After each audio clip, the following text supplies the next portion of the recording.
Hello friends, मैं हूं अनीता। स्वागत है आपका मेरे नए वीडियो में। आई होप मेरे सभी फ्रेंड्स बहुत अच्छे होंगे। आज इस वीडियो में मैं आप लोगों के साथ मेरी नवमी और दसवीं 2 दिन मैंने कैसे अपना नवमी दसवीं सेलिब्रेट किया, वही मैं इस वीडियो में आप लोगों के साथ शेयर करूंगी। आई होप आपको वीडियो अच्छी लगेगी। तो नवमी के दिन, नवमी फ्राइडे के दिन था, तो हमारे में नवमी के दिन कन्या पूजन करते हैं और होम भी रहता है, तो उसी की सब तैयारी हो रही है। सुबह से काफ़ी सारा काम हो चुका था, लेकिन सुबह ही जैसे कि जल्दी उठ जाती हूँ, तो जल्दी उठ के नहा धो के पूरा घर का जो भी साफ़ सफाई करना था वो सब कर लिया है। अब यहाँ पे माता रानी के पास आके पहले जो भी रेगुलर में पूजा होती है, धूप दिया दिखाना, हार फूल चेंज करना, ये सब कर लूँगी। उसके बाद फिर आगे की तैयारी शुरू करूँगी। तो 2 दिन बहुत ही ज़्यादा काम हो जाते हैं, जैसा कि आप लोगों के घर में भी होता होगा। त्योहार के टाइम तो इस तरह एक के बाद एक काम लगे रहते हैं, तो वही सब चल रहा है। तो सबसे पहले मैं जो भी रेगुलर में मतलब पूजा करनी है, धूप दिया दिखाना है, अखंड ज्योत तो जला ही रखा है, लेकिन मंदिर में यहाँ वहाँ जो भी दिया बत्ती करना था वो कर ले रही हूँ।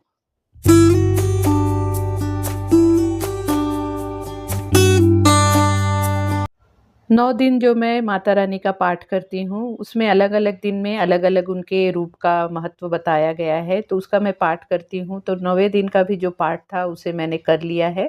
तो कर लेने के बाद फिर यहाँ पे मैंने होम की तैयारी करने लगी, क्योंकि नवमी के दिन होम करके फिर मैं कन्या पूजन करती हूँ।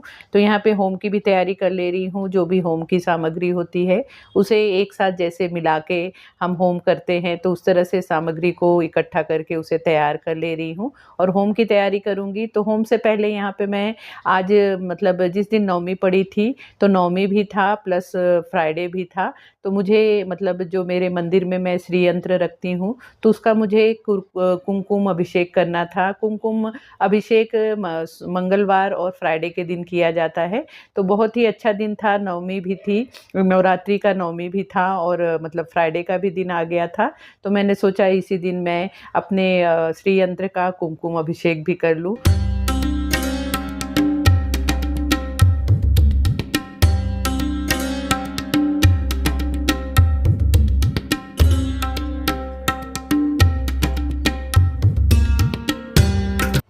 इतना सब करने में 9:30 10 बज गया था। फिर मैं यहाँ पे होम करने लगी। तो होम भी मैं खुद ही कर लेती हूँ। बहुत से लोग होम करने के लिए पंडित जी बुलाते हैं, लेकिन मैं खुद ही होम कर लेती हूँ जैसे भी मुझे आता है। और यहाँ पे मतलब पूरे 9 दिन तो सुबह शाम मैं छोटा सा जो अज्ञार किया जाता है वो भी करती थी, और साथ ही फिर 9वें दिन इस तरह से होम कर लेती हूँ। तो हमारे में कहते हैं जब तक होम नहीं करते तो हमारे 9 दिन की जो फास्ट होता है वो पूरी तरह से मतलब स्वीकार नहीं होता है। तो यहाँ पे जैसे भी मुझे होता है अपने तरफ से पूरा कोशिश करती हूँ और उसी तरह से फिर मैं होम कर लेती हूँ। और होम करके माता रानी से माफ़ी भी मांग लेती हूँ कि अगर मेरे से कुछ भूल चूक हुई हो, गलती हुई हो, तो प्लीज़ मुझे माफ़ करना। तो इस तरह से मेरा होम भी संपन्न हो जाता है।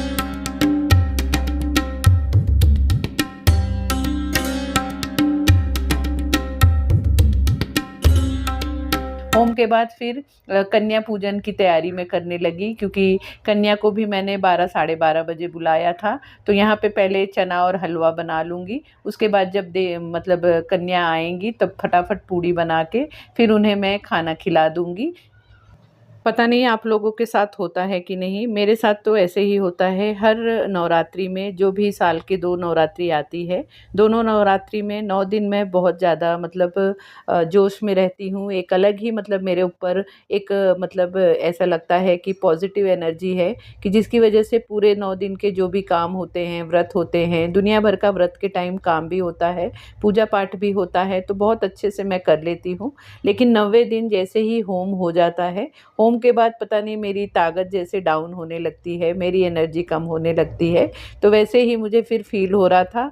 लेकिन यहाँ पे कन्या पूजन भी अभी करना बाकी था, और हमारे में पूरा 9 दिन का व्रत करने के बाद 10वीं में ही पंडित जी बताते हैं कि कभी अन्न पारण करना है, कि मतलब व्रत कब छोड़ना है, तो उसी तरह से हम करते हैं। बहुत लोगों के यहाँ होता है कि कन्या पूजन अगर अष्टमी में कर लिए हैं तो उसके बाद फिर वो व्रत छोड़ देते हैं, या नवमी का जैसे ही कन्या पूजन कर लेते हैं व्रत छोड़ देते हैं। लेकिन हमारे में ऐसे नहीं होता है। जैसे कि मैंने तो मतलब 1 डेढ़ बजे तक मेरी कन्या सभी खाना खा ली थी, लेकिन फिर भी मैंने उपवास नहीं छोड़ा था। मैंने नेक्स्ट डे सुबह मैंने फास्ट छोड़ा है दशहरे के दिन। तो इस तरह से ही हमारे में होता है। तो यहाँ पे अब फटाफट मैं आटा गूँथ ले रही हूँ और आटा गूँथ के रख दूँगी, और जैसे ही फिर मतलब बच्चियाँ आएँगी, कन्या आएँगी, तब उन्हें मैं पूड़ी फटाफट बना के और फिर कन्या पूजन कर लूँगी। यहाँ पे मैं कन्या आने के पहले ही सभी चीज़ों को एक जगह इकट्ठा करके रख दे रही हूँ, क्योंकि इस टाइम पे कन्या को भी बहुत जगह जाना होता है, सभी अपने घर में उन्हें बुलाती हैं, तो वो भी बहुत ही जल्दबाजी में रहती हैं, उन्हें भी 100 जगह जाना होता है और 100 मतलब आंटियाँ आके वेट करती रहती हैं कि अब हमारे यहाँ चलना है, अब हमारे यहाँ चलना है, तो ज़्यादा टाइम फिर रुकती नहीं है। तो यहाँ पे मैं इसलिए सभी चीज़ों को एक जगह इकट्ठा करके रख दे रही हूँ, जो भी उन्हें देना है, मतलब दक्षिणा देना है या जो भी गिफ्ट देना है, वो सब चीज़ों को एक जगह रख दे रही हूँ। तो यहाँ पे ये वाला मेरा प्लेटफॉर्म अब बहुत ज़्यादा यूज़ हो रहा है। पहले जैसे यहाँ पे मंदिर था, तो मंदिर की वजह से मैं ज़्यादा कुछ यहाँ पे रखने की कोशिश नहीं करती थी। जो मेरा मेन प्लेटफॉर्म था, उस पे ही मैं सभी चीज़ों को करने की, निपटाने की कोशिश करती थी। लेकिन अब यहाँ पे मुझे ये पूरा खाली मिल गया है, क्योंकि भगवान जी तो अब हॉल में बैठे हैं, तो सभी चीज़ों को यहाँ पे ही रख ले रही हूँ, तो बहुत ही आसानी हो जा रही है मेरे काम होने के लिए। फिर यहाँ पे मैंने फटाफट पूड़ियाँ तल ली हैं। पूड़ियाँ तल के पहले माता रानी को भोग लगा दूँगी, उसके बाद फिर कन्या को बुलाने की तैयारी करूँगी।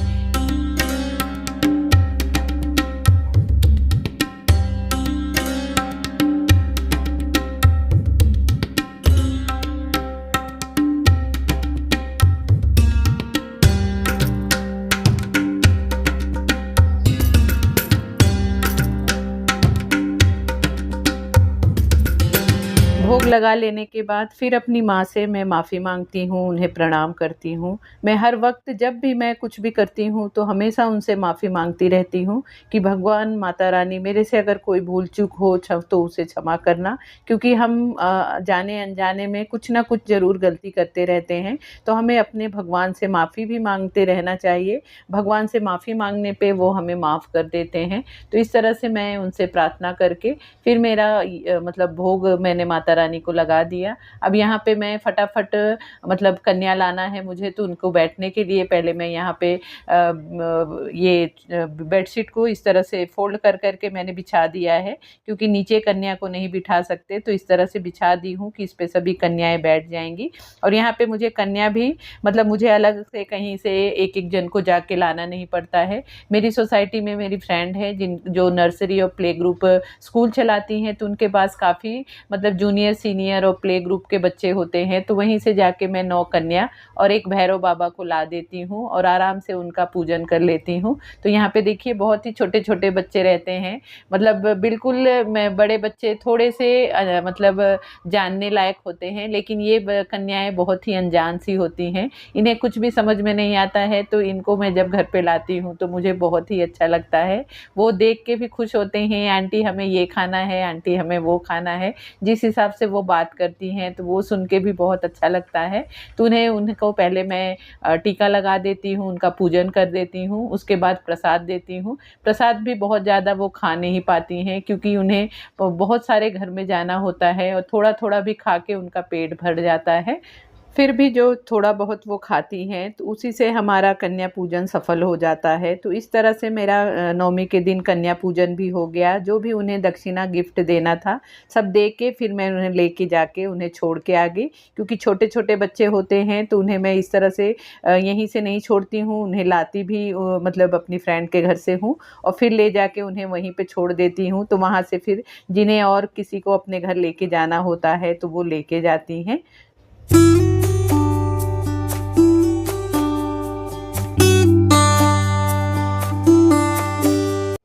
नवमी के दिन कन्या पूजन कर लेने के बाद 1:30-2 बजे तक मैं फ्री हो गई थी। उसके बाद फिर मैंने थोड़ा-सा रेस्ट किया और शाम को फिर से जो नॉर्मल पूजा होती है, दिया बत्ती आरती करना था, वो मैंने कर लिया। और जैसे कि मैंने पहले ही कहा कि मेरी एनर्जी पूरी डाउन हो गई थी।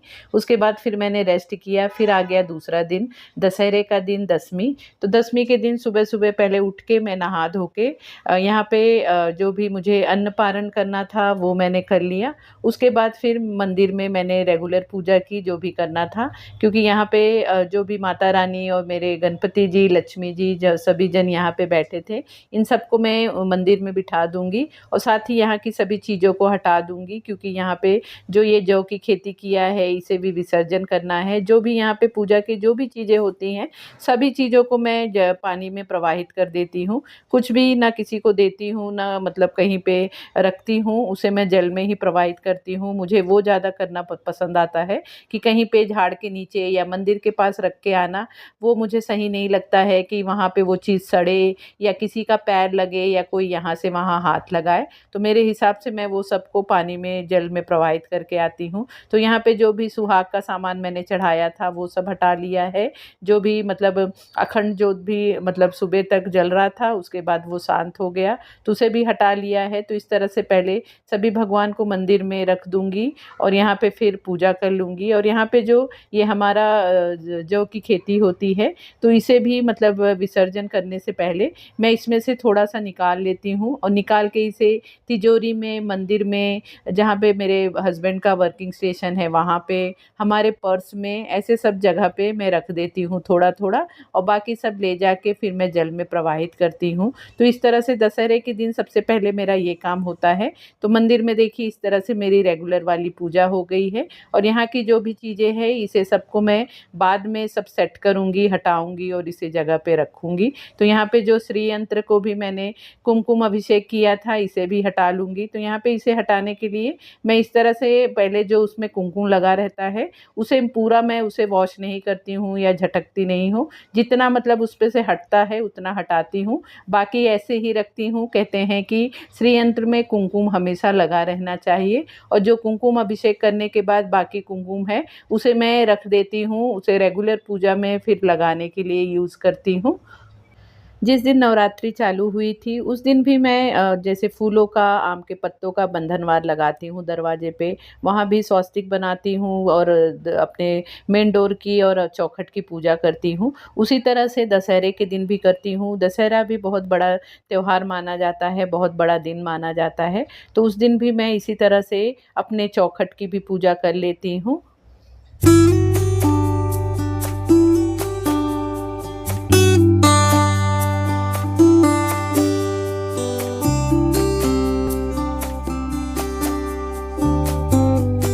घर की पूजा हो जाने के बाद अब यहाँ पे नीचे जो मेरी गाड़ियाँ हैं, कार हैं, उनका भी पूजा करने जाऊँगी, तो उसकी भी तैयारी कर ले रही हूँ। यहाँ पे हमारे महाराष्ट्र में दशहरे के दिन जो भी हमारे पास गाड़ी मोटर होता है उसकी भी पूजा की जाती है। महाराष्ट्र में ऐसा है, पता नहीं आप लोग के स्टेट में होता है कि नहीं, प्लीज़ कमेंट करके आप ज़रूर बताना। क्योंकि जैसे जो नवरात्रि का दिन होता है बहुत ही शुभ माना जाता है और नवरात्रि के दिनों में लोग बहुत ही अच्छे अच्छे काम करते हैं, जैसे घर लेना, गाड़ी मोटर लेना, शादी ब्याह का जो भी एक मुहूर्त होता है वो निकालते हैं, या इंगेजमेंट होता है, तो ऐसे बहुत सारे शुभ काम किए जाते हैं। तो ये जो भी हमारे घर में जैसे गाड़ी मोटर दिया हुआ है भगवान ने, वो भी हमारे लिए एक लक्ष्मी का रूप होता है, तो उसकी भी पूजा की जाती है महाराष्ट्र में। बचपन से ही मैंने देखा है, मेरे पापा भी इस तरह से करते थे, तो वही चीज़ हम भी फॉलो करते हैं, उसी तरह से करने की कोशिश करते हैं। तो यहाँ पे जो भी मेरी स्कूटी है, मेरे हस्बैंड की कार है, मेरी कार है, सभी पे इस तरह से मैं हार बना के, ये हार मैंने एक दिन पहले ही मतलब नवमी के दिन ही फूल ला के और मैंने सभी हार बना के रख लिए थे और वही अब यहाँ पे लगा दूंगी और सभी गाड़ियों की पूजा कर दूंगी। जैसे कि हम ही अपने घर की लक्ष्मी होते हैं और ज़्यादातर पूजा पाठ अगर हम घर की औरतें करती हैं तो उसका एक अलग ही फल मिलता है, शुभ होता है। तो उसी तरह से मैं भी अपने घर की पूजा पाठ करना ज़्यादा कोशिश करती हूँ और मुझे पर्सनली भी बहुत पसंद है ये सब चीज़ें करना, तो उसी तरह से मैं करती हूँ। तो यहाँ पे मैं सभी गाड़ियों की अपनी पूजा कर लूँगी।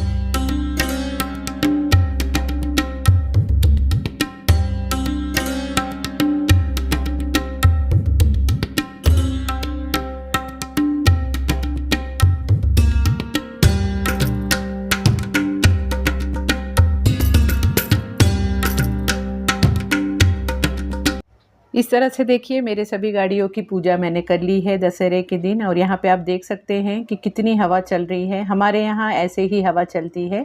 पूना में एक मतलब वेदर और क्लाइमेट बहुत ही अच्छा रहता है। अब यहाँ पे हम चल दिए हैं मेरे जो भी माता रानी की खेती थी, जो भी पूजा पाठ का सामान था उसे विसर्जन करने। तो यहाँ पे मैं आपको दिखा दूँ कि हम कितने नेचर के बीच में रहते हैं।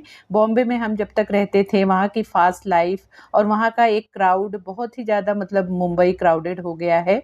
और वहाँ का क्लाइमेट भी बहुत ही मतलब ह्यूमिडिटी वाला है, क्योंकि वो सी लेवल पे आता है। और पुणे, जैसे कि मैं पुणे में रहती हूँ, तो पूना मुंबई से 2000 फीट ऊपर पे है। तो बहुत ही अच्छा यहाँ का मौसम रहता है। और महाराष्ट्र में जो आपने हिल स्टेशन सुना होगा लोनावाला, वहाँ के ही नियर बाय में मैं रहती हूँ। तो यहाँ का वेदर बहुत ही अच्छा रहता है और ये बहुत ही नेचर के मतलब पास है। तो नेचर से एकदम घिरा हुआ हमारा एरिया है, तो बहुत ही अच्छा क्लाइमेट रहता है। तो वही मैं थोड़ा बहुत आपको दिखाने की कोशिश कर रही हूँ। तो यहाँ पे हम डैम पे जा रहे हैं। छोटा सा डैम है, मतलब डैम नहीं है, डैम का पानी वहाँ से गुजरता है। जैसे कि किसानों के लिए एक्स्ट्रा जो भी डैम का पानी होता है उसे मतलब देने के लिए वहाँ पे एक नहर जैसा बनाया गया है। तो वहाँ पे पानी रहता है, तो मैं वहीं पे जाके जो भी मेरे पूजा से रिलेटेड चीज़ें होती हैं मैं विसर्जन करती हूँ।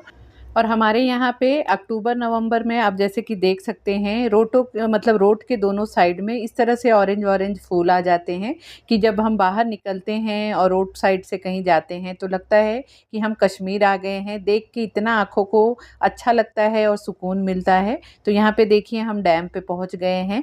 तो इस तरह से ये छोटा सा डैम है। एक तरफ बहुत ज़्यादा पानी है और एक तरफ इस तरह से डोर बनाया गया है। जब ओवर वाटर हो जाता है तो उसके जो भी डोर है वो खोल देते हैं, तो वहाँ से फिर एक्स्ट्रा पानी इस तरफ आता है। लेकिन अभी यहाँ पे पानी थोड़ा कम है, नहीं तो बहुत ही ज़्यादा पानी रहता है। तो यहाँ पे ही अब मैं जो भी मैंने माता की खेती की थी, जौ बोया था, वो यहाँ पे विसर्जन कर दूंगी। और साथ ही जो भी हवन और जो भी वहाँ पे पूजा के जगह पे चीज़ें थी वो सब मैं यहाँ पे ही पानी में प्रवाहित कर दूंगी। तो इस तरह से मैं जब भी ये होता है तो यहीं पे आके इस तरह से जल में ही सभी चीज़ों को, पूजा से रिलेटेड चीज़ों को इसमें जल में मतलब विसर्जन कर देती हूँ। और यहाँ पे पानी आप देख सकते हैं कितना क्लीन है, मतलब नीचे जो पत्थर है वो भी दिख के आ रहा है। और पत्थर इतने बड़े बड़े हैं कि मतलब वो पैर में बहुत ही चुभते हैं। तो हस्बैंड ही धीरे धीरे उसमें जाके और डाल रहे हैं, क्योंकि मुझे तो मतलब ऐसे देख के पानी तो बहुत अच्छा लगता है, लेकिन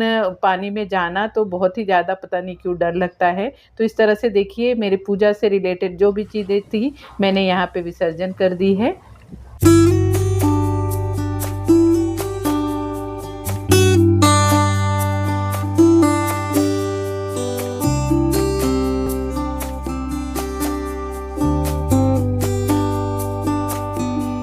दशहरे के दिन इतना सब काम करने में 2-2:30 बज गया। और उसके पहले ही मतलब विसर्जन पे जाने से पहले मैंने पालक पनीर की सब्ज़ी बना दी थी, राइस बना दिया था। फिर यहाँ पे मैंने नान बनाने का मतलब आटा गूँथ के गई थी। तो यहाँ पे फटाफट अब नान सेक लूँगी, क्योंकि 9 दिन का उपवास था, व्रत था। तो अब यहाँ पे अच्छे से बैठ के हम खाना खाएंगे। दशहरे का भी दिन है, छुट्टी है, तो सभी अच्छे से इंजॉय करेंगे और थोड़ा सा आराम करूँगी। सो फ्रेंड, इस तरह से मैंने मेरा 9वीं और 10वीं सेलिब्रेट किया। आई होप आपको मेरी वीडियो अच्छी लगी होगी। अगर आपको मेरी ये वीडियो अच्छी लगी हो तो प्लीज़ वीडियो को लाइक शेयर करना। और अगर आपने अभी तक मेरे चैनल को सब्सक्राइब नहीं किया है तो प्लीज़ चैनल को भी ज़रूर सब्सक्राइब कर लेना। तो मिलते हैं फिर नए वीडियो में। Bye bye.